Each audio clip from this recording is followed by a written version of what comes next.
G'day, Tragic here, and welcome back to Chaos of the Old World. One of my favourite games. I love this game. It's one of these games that's like got simplicity yet a lot of strategy in it. Really fun game. But I did do a couple of mistakes last turn, so let's go through them and we'll just quickly do that and then I'll do a recap. For starters, this Chaos card that came out, which happens to be a Horned Rat expansion card by the way, I forgot something at the top when it put a peasant in every zone, but it also put an extra peasant token in the zone that had the highest corruption. And that is the Empire, so an extra peasant token goes in the Empire. And because there's an extra peasant token, during the phase where the peasant tokens killed everybody, that would kill this Plague Bearer. Also, in Australia, there was a problem as well. Basically, well, there was two problems, but one of the problems was that the Vermin Lord here, he actually rolled a 6, which means he would have a second roll, because rolling a 6 gives you a second dice to roll another chance to hit. So he gets another roll, and he gets a 3, which is a miss. So nothing there changes. So there was actually another error in Australia. Now this is quite interesting.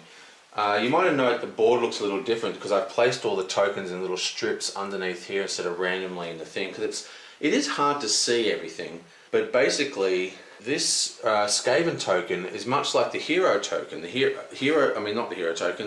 noble token, which adds to the resistance of the area. Except the Skaven token reduces the resistance of the area. So even though this says 4, this is actually 3. And we had 1, 2, and we had this card in play for 4. Now, when we played it, that meant there was no gain or loss. But because this is actually a 3 resistance because of the Skaven token, and this is 4, this actually was successful. So, two things. Firstly, he gets 4 points, 1, 2, 3, 4, and brings him up to Khorne. And secondly, this is another Warpstone case which goes on his player board, which he can sacrifice to get 2 extra power points. So he can get plus 4 power points next turn if he wanted, which is huge. And lastly, I forgot that there was actually a peasant token here. So this gets to kill someone as well. So what we're going to do is kill the horror. Bonk. Okay, so that is about it. There were no other errors. A couple of weird things though. This zone, and this zone are marked populous, and the corruption phase for Nurgle, he only gets tokens when he places it in the populous zones. And you know, I've been playing this game for years, like literally years, and I've never even noticed that it says populous on those things. So, I've never played that. So I'm going to play that rule now. And there's one more thing. Oh my god. This is all thanks to one of my viewers pointed all this out in the last video. If we look at this player board, we can see that we are at 0 at the moment. Now, the way I've been playing it is that when you get to 0, you can play 0 cost events. 0 cost, chaos cards. But even though in the manual and in the FAQ it never really specifically mentions this, but in the very start of the summoning phase, right at the beginning of the manual, it does say if you're ever at 0, your turn instantly ends. And I guess that is to get past the complicated issue of remembering who's passed. If you're at 0, your turn's over, which means you can't cast cards at the 0 mark. And again, I've been playing this for years and I've never played that. And to be honest, I don't particularly like this rule because one of the coolest things about this game, I've always thought, is playing the surprise 0 cost cards on the table, and doing all this fancy stuff, changing the board setup once everything's been played out. You can still do this in a way, but you have to have at the 1 power. Now, I'm very tempted just to play it my way, because I honestly think it's better, but I'm going to play it this other way, just to see how it works. maybe, I mean, it does make some sense in a way. See this card, Mystical Disregard, that comes from the expansion? This card allows Tzeentch to overwrite cards on the table. This is hugely powerful if you can play cards at 0, because you're never in a position to say, well, Tzeentch's turn is over, I can freely place cards. So I can see how it does drastically affect the game, and as I said, I'm not 100% sure I like this, but I think I'm going to play it and see how it goes, and that's pretty much it. So that's all the rules adjustments. Okay, so here we are, Chaos of the Old World. We're back to the beginning of the turn. So the first thing we need to do is draw a Chaos card. Okay, so this is Dark Elf Courtiers. So what happens is this one slides off, this one slides here, this one goes here, and this is discarded. Now, you might notice that this card has one of these little, comet symbols. And this is an event that is a recurring event that occurs in a single province. Okay, so this one reads: remove all event tokens from the board and remove any Old World cards bearing the twin-tailed comet icon from the Old World track. So there are no events on the board and there are no comet cards, so nothing happens with that. Then the second one is place one event token in each of Astalia, Betonia and Nausicaa. So Astalia, Nausicaa and Betonia. Now what happens is there is an event that happens during the chaos phase, underneath the line here, that'll only affect where those markers are placed. So basically what happens here is, at the end of the battle phase, each player must remove one of his figures from each region where there is an event token, if able. So this is actually quite hardcore. So what is happening is there's the Dark Elf are getting in on the action, and they're basically marauding through the whole countryside, and they're just laying waste to everything. I mean, these are Dark Elves. I mean, these guys, they're not called Dark Elves because they're nice guys, right? So unlike hero tokens, all the peasant tokens, because remember, rousing the rabble is still in play, these guys kill one of every single faction. Doesn't matter what your threat level is. So if there's 4 different factions in one zone, it will kill 4 units. Also, it occurs at the end of the battle phase. So after the battle is done, that is when these events trigger, which means that these units get taken off the board before the corruption phase occurs. I mean, this is a huge event. It's going to drastically change and slow down expansion. Still, let's see what happens, shall we? It's time for the summoning phase, and let's get this party started. Whoop whoop. Right, so now it's Khorne's go. Let's fill up his power card and draw 2 cards. And just before we do this, the Horned Rat is going to pull one of his cards and gain an extra 2 power points. I'm just going to go 1, 2 to 8. So he's going to spend 1 power point and cast Hate again, and he's going to cast this into the Board of Princes and get all these guys stuck. So none of these guys can move out of here.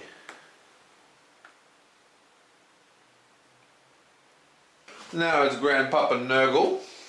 So give him his 6 power points, draw 2 cards, and for 0 power points, he's going to play Filth in the Empire. Now Filth allows, when you play this card, replace one opponent's corruption token in this region with one of your own corruption tokens. So we're going to remove this Khorne one and place a Nurgle corruption token. Now, even though that wasn't placed during the corruption phase, that is still placing a Nurgle corruption in a populous region. So if he places 1 more corruption in here this turn, he will get a dial advancement token.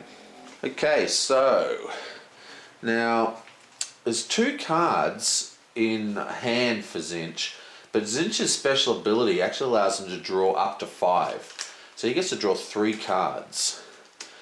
So he's got 5 cards. Let's see what he wants to do. Okay, so I know what I'm going to do with him. He's going to go to 6. He's going to spend 2, 1, 2, and place Havoc in the Border Princes. Now, what's happening here is basically Korn's declared that he doesn't want these guys to move. So Zinch is assuming that he's going to move Bloodletters in here and try and kill.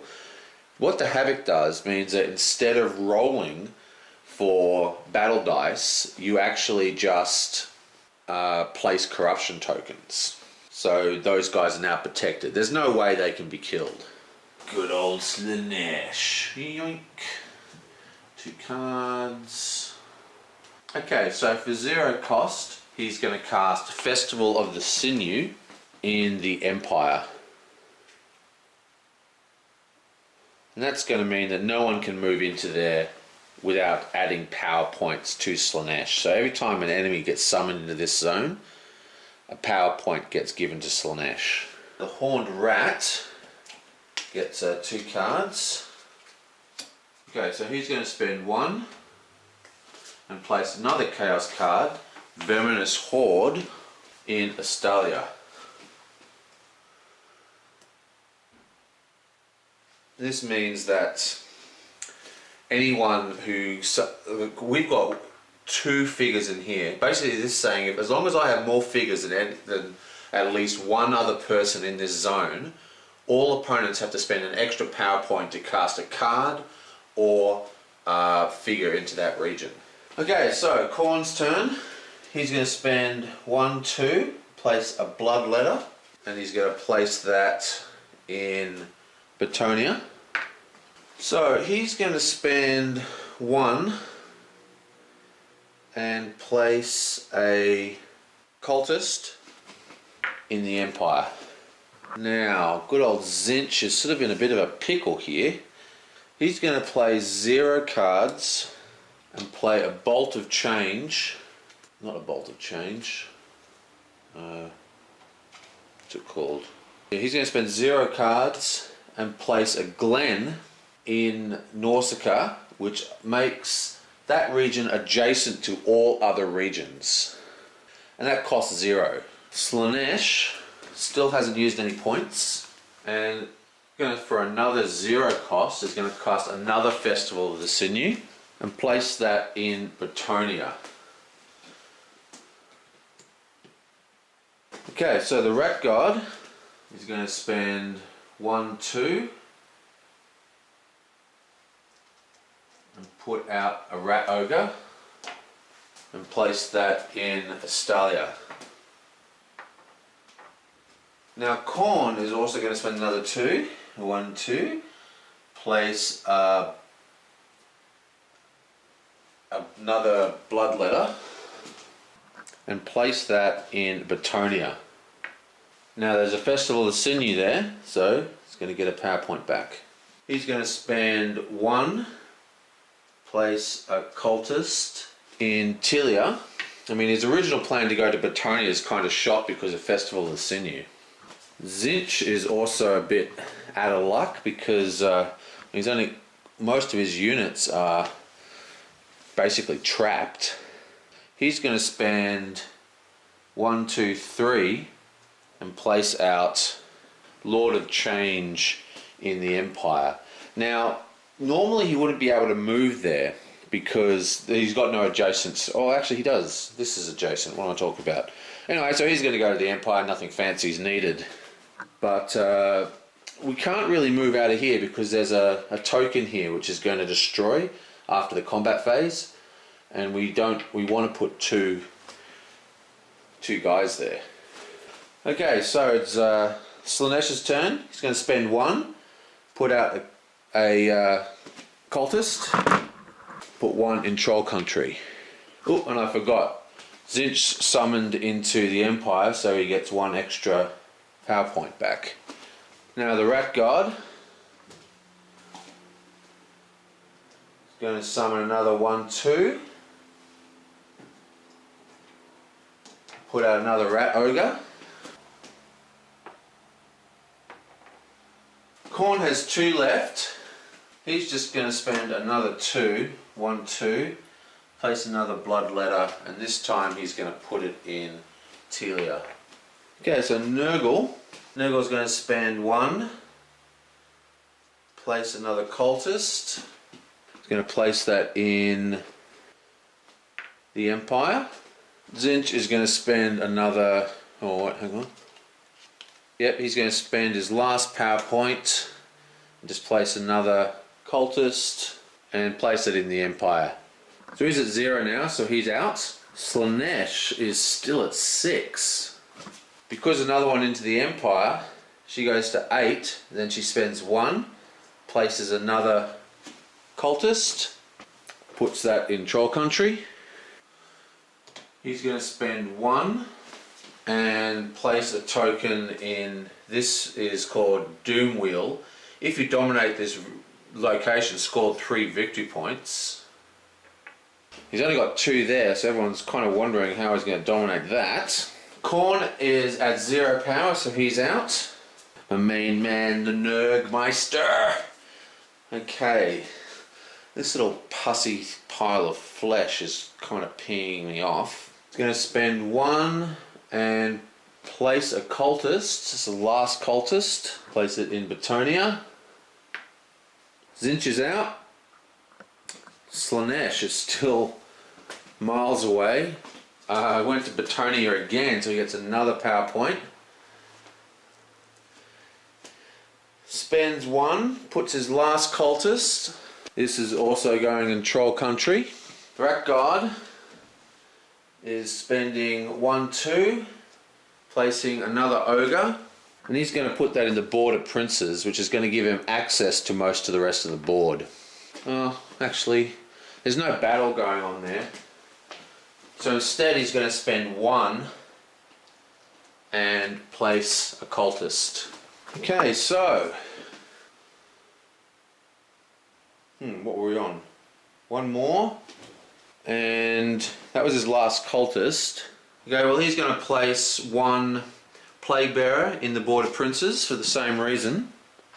Gives him access to this zone, and this zone, as well as this one. Slaanesh's turn yet again. Almost out of units. Spend 1, it's got 1 more Chaos Sorcerer dude. And he's going to place that in here in Keslev. Blackguard is going to use his last turn. Yoink! Place another cultist.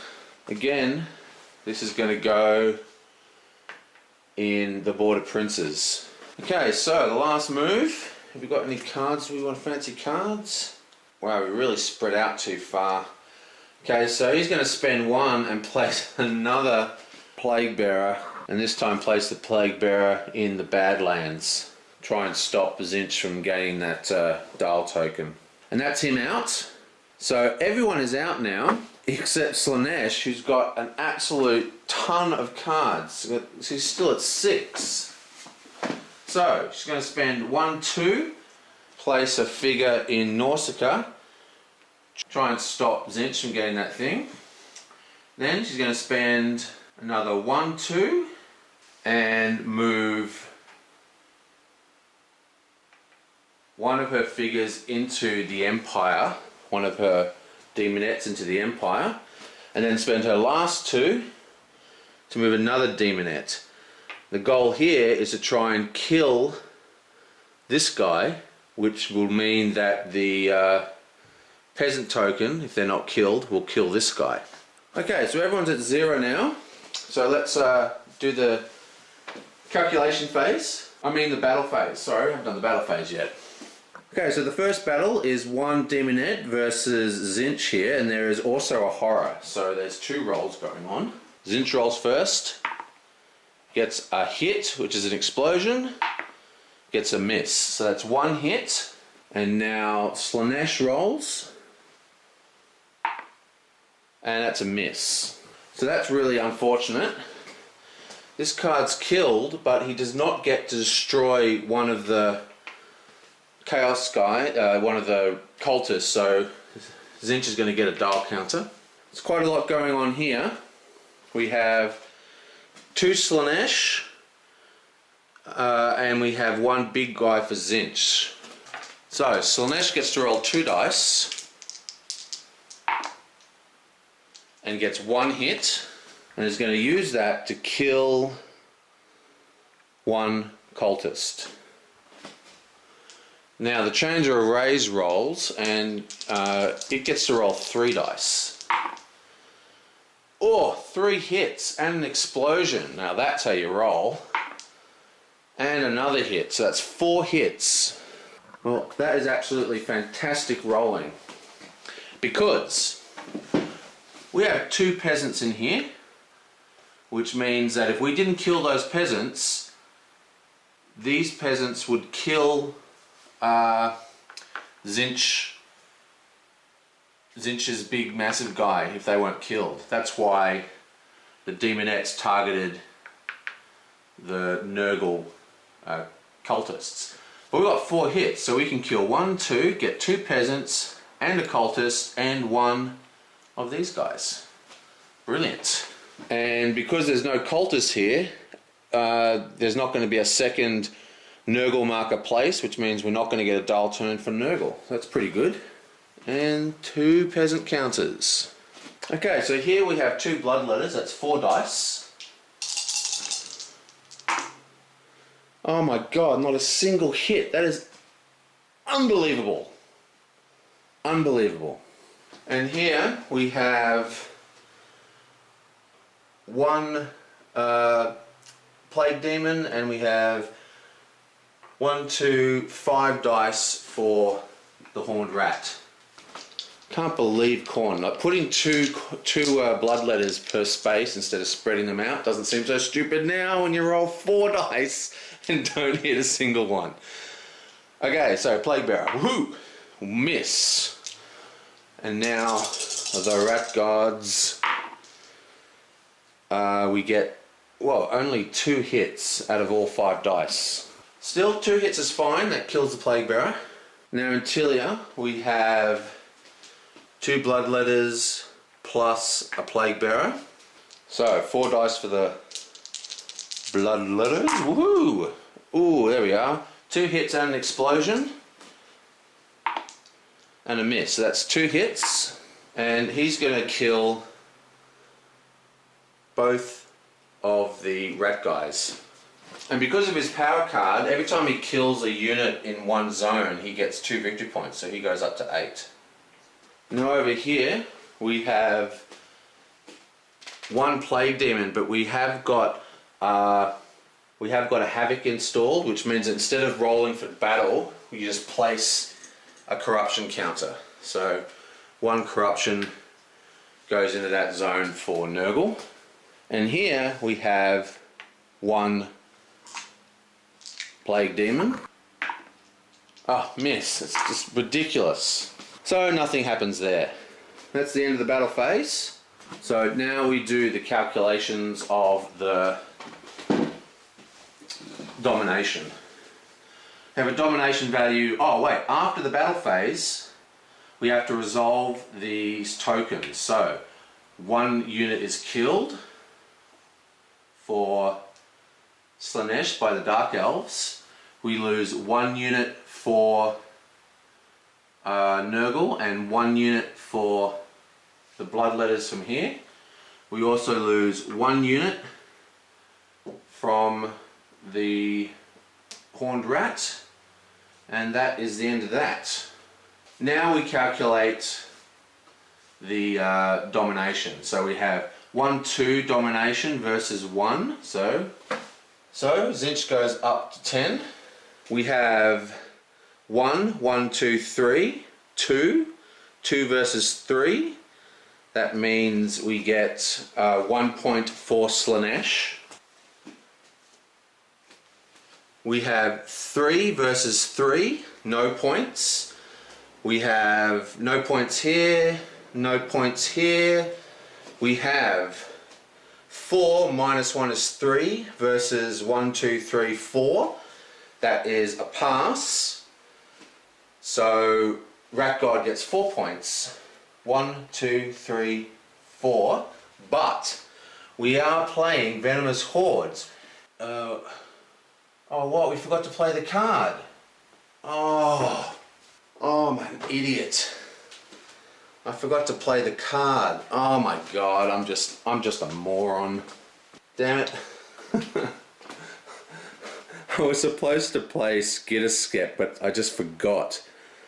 I'm gonna play it now. I don't care. So what? Sue me! We're supposed to have Skitter-Get played, but I forgot to. Anyway, so Skitter-Sket's played, and what that means is he moves all his units one unit up. So he's moving all these guys up to here. Actually, he's going to leave the rat god there. So he's moving both the ogres into this area. Now, what's interesting is he just won Domination where there's a rat token, which means he gets another rat token. Now the domination for this place gets calculated because it's next in line. We have 1, 2, 3 versus 1. 2 minus 1. 2 extra victory points. Plus another Skaven token. So he gets a second dial turn.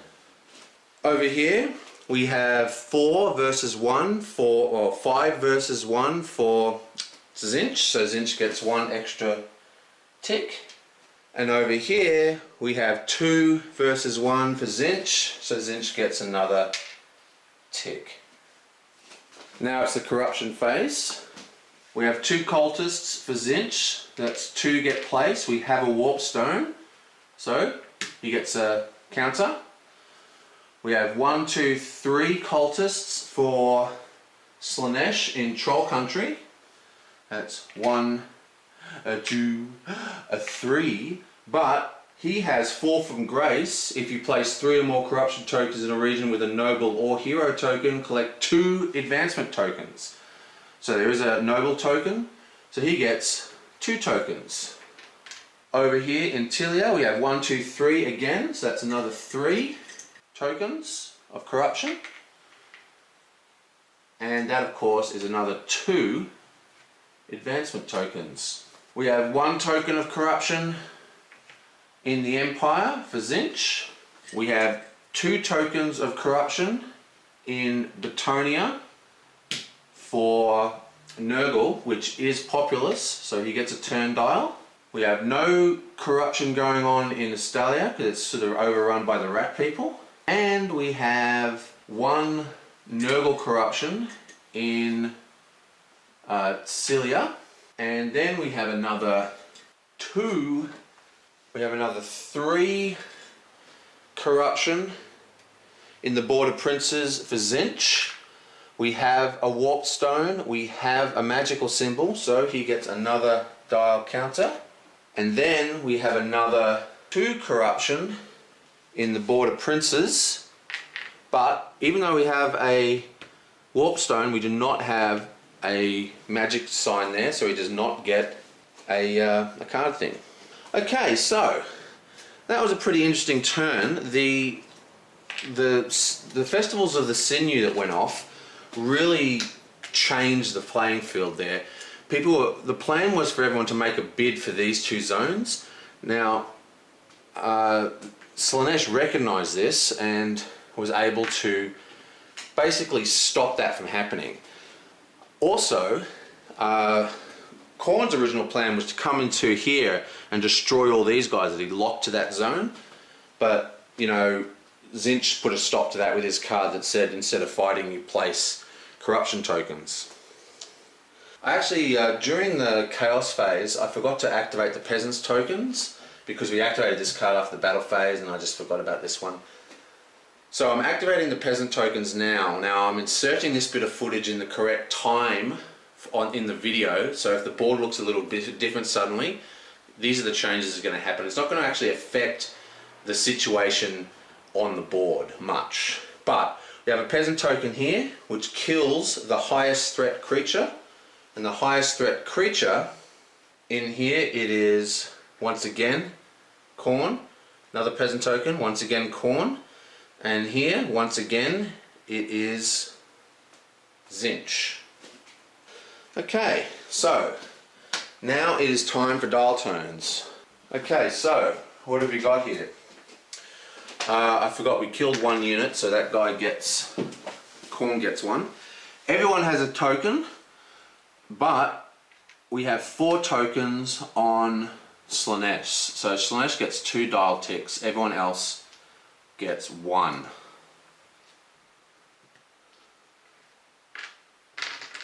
So we have 1 tick for Khorne.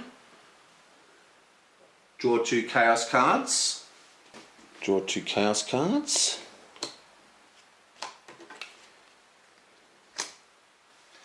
We have 1 tick for Nurgle, upgrade card. Second upgrade card for Nurgle. I don't know why, but he's already got his upgrade card out. It's pretty weird. I must have put that out when I was planning his turn, but forgot to put it back in the deck. Yeah, so that is the upgrade card that he chose. And that's why it was on the table the whole game. How embarrassing. We have 1 tick for Tzeentch. Place 2 warp stones. Okay, so we have to place 2 warp stones on the board for Tzeentch. Now remember, these are vital for Tzeentch. So Tzeentch is going to place 1 in here and 1 in Betonia. We have 1 tick for Slaanesh. Place 2 nobles and an upgrade card. Slaanesh gets to get put in 2 separate noble tokens, and he's going to put both the noble tokens in the Empire. So this now has a value of 7. And he's going to cast Keeper of Secrets upgrade. That's this big monster now acts as 3 tokens. So this is actually a resistance of 10. Basically, well, wait, actually, Slaanesh isn't on the board. Sorry, this is Slaanesh's big guy. This is now 3 tokens. So if we get that in there, this will be a resistance of 10. So basically, Slaanesh is really starting to infest the nobles. The nobles are getting corrupt and powerful in the Empire. We have 1 tick, which is an upgrade card for the Horned Rat. And finally we have an upgrade card for the Plague Rats, and we're going to choose Clan Rats. This one says that every time I summon a Clan Rat into a new location that I have not been to before, I can in fact place 2, and the second one has no cost. Okay, so that is the end of that phase, and that was quite an interesting phase. Now, we're starting to build up some corruption tokens, especially in this area, and it looks like we're about to start really focusing on the Empire. So we might see our first Ruination soon. Ruination is these cards here, and that's when you completely just, basically, the whole continent, the whole land is destroyed through the fighting. Just turns into a wasteland. So, well, that is turn 3. Hope you enjoyed it. I will catch you guys next time.